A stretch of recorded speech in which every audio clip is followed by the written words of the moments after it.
you have to say that I am on your side and not on their side. So essentially the nature of democracy is violent. Which means how is the easiest method to get one group of people on one side and not the other, tell the other is evil and make them look like monsters. It's a simple trick of storytelling. A story without a villain will never be a hit. We want villains so that I can feel like a hero. So the narrative structure, we have chosen to be democratic, which means we have chosen identity politics, which means we have chosen violence. And we are going to pay the price for it because that is karma.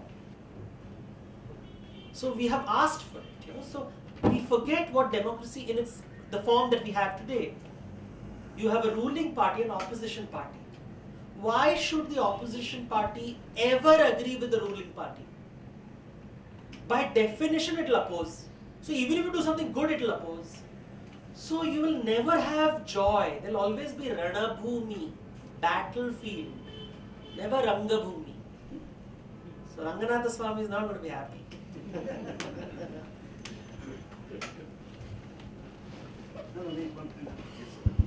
I want to go back to the first question, which he addressed and said we are all 50 plus, and what do we take for our children or grandchildren? So isn't this very confusing for children? How do we put this across to kids? You may have a family where there is a grandparent who says these are the things we have always followed, so you should follow. There's a very rational father who says, no, I don't believe in this. None of this is really true. And there is probably a mother and a grandmother in between, not knowing what to do. So what does a child take? See, we overestimate the power of parents. The parents are going to save the children from the wrong path. It doesn't happen like that. Every generation finds its own path. If I had listened to my parents, I would be a clinician with a wife and child and my Maruti car and a flat. I would be writing Unraveling Indian Mythology. My parents thought it was the most foolish thing to do after a medical degree. So I'm glad I didn't listen to my parents. The fact is, every generation will face the same problems of life that you and I are facing. They will have to deal with the fear of scarcity, that I will not get enough to live a comfortable life. They'll all deal with the fear of exploitation, that somebody is going to take advantage of them. They will all deal with the fear of invalidation, that my life has no meaning. These three fears will never change. 100 years ago, 1,000 years ago, these three fears existed. 1,000 years from today, these fears will exist. For the fear of scarcity, you will worship Lakshmi. For the fear of exploitation, you will worship Durga. And for the fear of invalidation, you will seek Saraswati. So the three goddesses will remain Sanatan, whether we or you like it or not. We may call it by different names, but it will be the three goddesses. So that will never change for humanity. In any part of the world, in any history, in any geography, these three fears will never go away, and therefore the three goddesses will never go away. What role does the mythology play? Ensures that you learn it faster. That's a little faster, makes life a little better, easier. That's all it does. And if you don't want to learn, fine, you'll figure it out the hard way. But you'll figure it out eventually. Where will you go? So that's the whole thing. We try to help people understand, but if everybody became a good person by reading a book, then all literal people should be good. They're not. We try, we struggle. So why am I telling mythology? Not because I want people to read me. It's lovely when people read me and I can make it my livelihood. But for 15 years I had a full-time job and I still did mythology. I never knew I would be invited to Bharatiya Vidya Bhavan. It happened. But I have been writing mythology for 15 years. Did you know my name 15 years ago? And 5 years later people will forget it. But I will still write mythology because it gives me personal satisfaction. So, being done. Ramayana is about Maryada Purusha who followed the rules. Mahabharata breaking the rules. But in one part I could not understand. Rama broke the rule that he killed the person behind the tree. Yeah. This I could not still understand from you. You will have to buy a book called Book of Ram, Penguin, 150 rupees. Okay, thank you.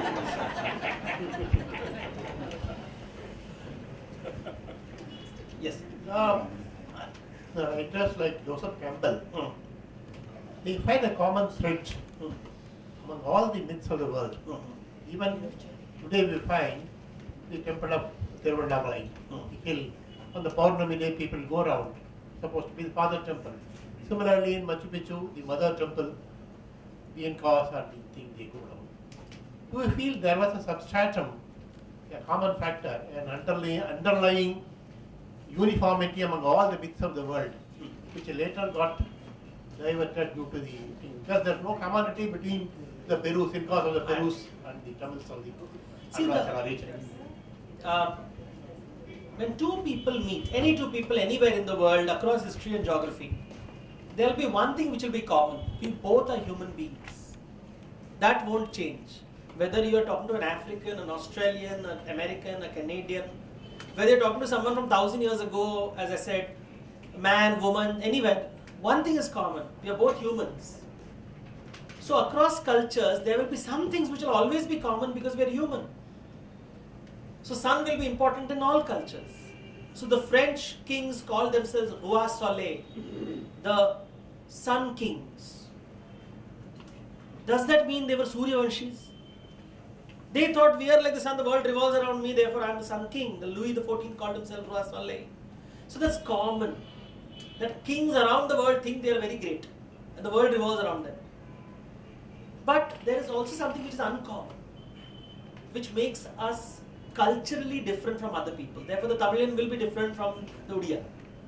So there will be common and there will be uncommon.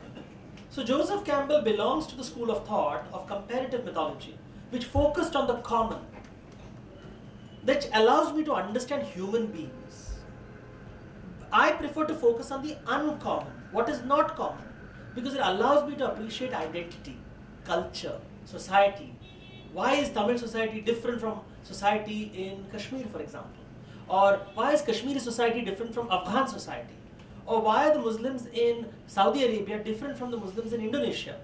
Common, lots of things common. Human element, Islamic element. Uncommon, natural resources, geography, history, culture. So many things are different. So that's how you study mythology. You study both aspects of it.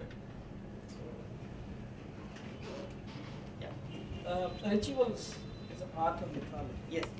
There's one common problem amongst Indian households. Yes. The seniors are not able to explain why a particular ritual is done, yes, even though the parent may be very keen in doing it the same way as his father did. But it becomes impossible for him to give a proper explanation to the younger generation. In fact, I think this is the underlying reason why it keeps getting diluted or being given a go by as the generations go by. So what can we do about this is number one.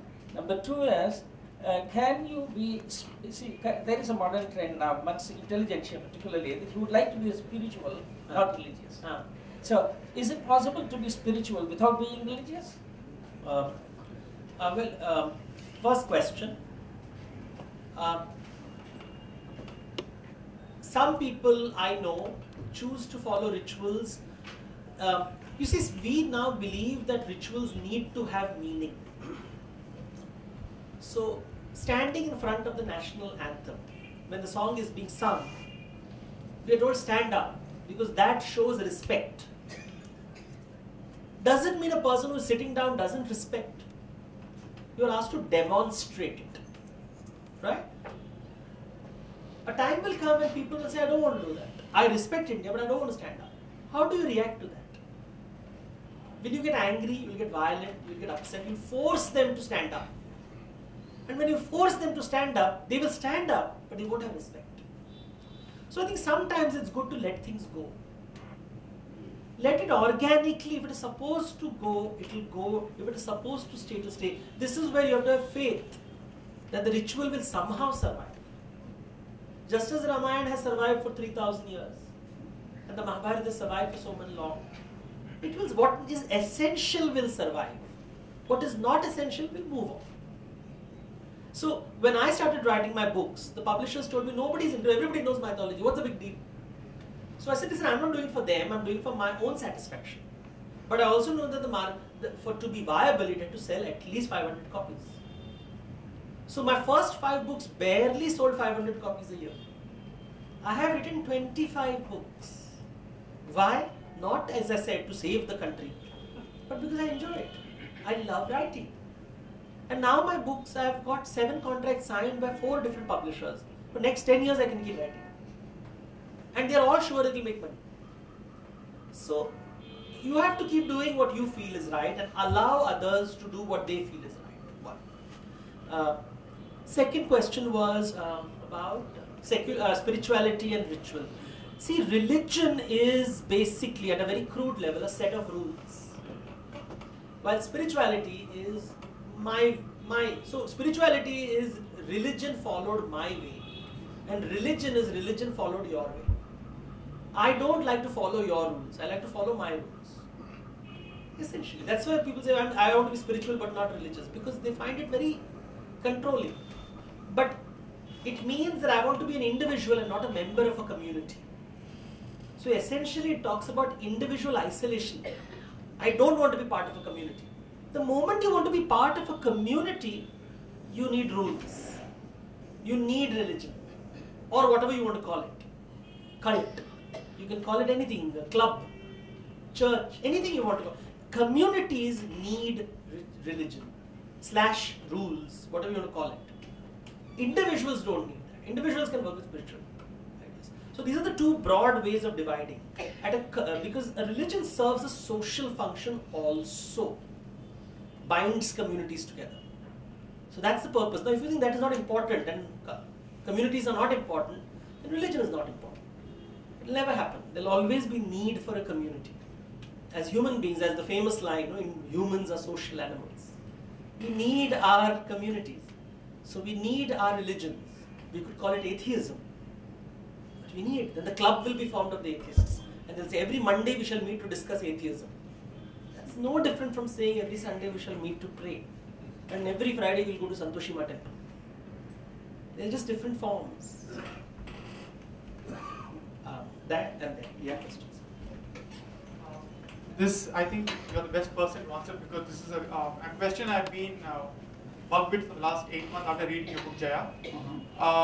Recently, I heard a lecture on karma yoga, and in that it's given very specifically that a wise man who is being followed, in this case the Lord himself, has to work in such a way, or rather do things in such a way that it is best followed by everyone else. In meaning, you align yourself with karma, good karma and good action. Now quoting your book in Jaya, quoting Jaya again, Krishna, as the charioteer of Arjuna, gave 1 bad advice and did 2 wrong deeds. One, asking Sahadeva to not answer a question directly, but answer a question with another question. A. B. To ensure that Bhishma is taken care of, he made sure Ila was taken on board, which is against the rules of warfare. And the third one was hiding the sun so that Dushasana could also be killed. Now, these, at least the last 2, they are strong violations of the dharma of warfare. And when the Lord himself, you have to shorten the question. so when the Lord himself, when the Lord himself goes against the rules, how can he expect us humans to? So you know what the rules should be, is it? You're so confident these are the rules that should not ever be violated.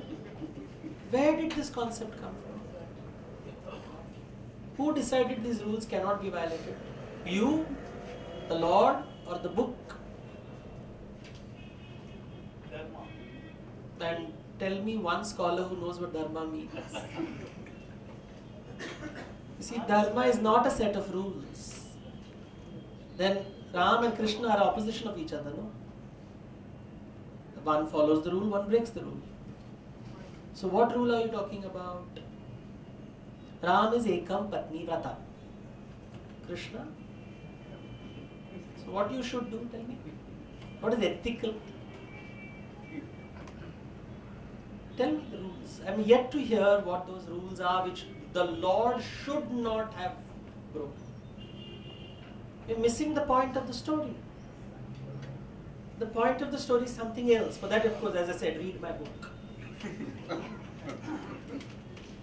One more last question. Based on your research and your readings, what are the groups and other entities which worship Kartikeya to the extent that Tamil Nadu does?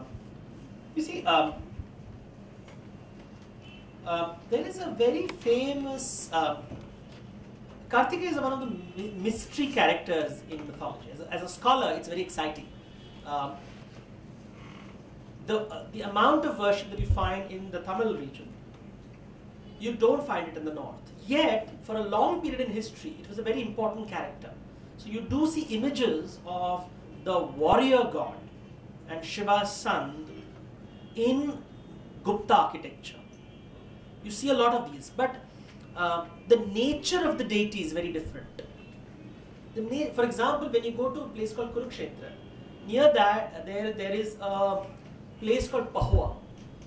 In Pahua, there is a statue, a small statue, it's a small tiny temple, where after, when you do Shraddha, you're supposed to go there and pour oil. They say it's the Kartik Kumar Swami temple. Women are not allowed into this temple.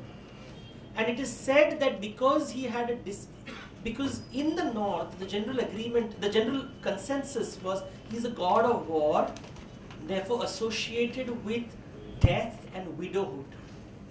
And therefore women would not enter the shrine. And they say that once he got angry with his mother, because he said, women don't want to come, I don't want anything to do with women. And he gave up the skin, the blood, and the flesh of his body. And so only Kankala Sharira exists. And that is the statue which you find in Pahova, where oil is poured. So for example, in Maharashtra, women enter a Kartikeya temple only once a year. Only once a year, never else, because they will say young women are not supposed to go. Now I lived in a place where one community was Maharashtra and the other community were people from Tamil Nadu. So they would have these huge festivals on Kartikeya, and the north would not, people will say, how can they worship? It's so different. And then you'll realize the different ideas. And you find these variations a lot, especially with for example, Ganesha in some parts of India is a brahmachari, in other parts he's